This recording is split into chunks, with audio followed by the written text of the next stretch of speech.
Í þessari kennslustiklu ætla ég að sýna hvernig hægt að nýta sér morgunsjónvarp K100. Það nú þannig í Vestur-Evrópu og þá eru öll lönd meira og minna með morgunsjónvarp nema Ísland. En K100 hefur yfirvæðið og sett í rauninni útsendingu á netið, í beina útsendingu úr stúdíónu.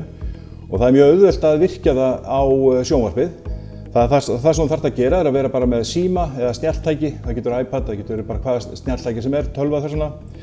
Og þú ferð inn á vefinn k100.is, k100.mbl.is og á forsíðunni þá smellur þú bara hérna á horfa sem hérna efst uppi og þegar þú ert búin að smella á það og þá vefurinn í rauninni komin upp og síðan smellur þú bara á play og hérna neðst niðri hægra megin þar getur þú smellt á þetta streymitá og þú þarft í rauninni að vera bara þá með Apple TV eða Chromecast til þess að setja í sjónvarpið og þá getur þú streymt útsendingunni beint yfir á sjónvarpstækið. Lókislega stað finnst mér allavega en það prestur sakað að hafa þukla á konu og líknadild.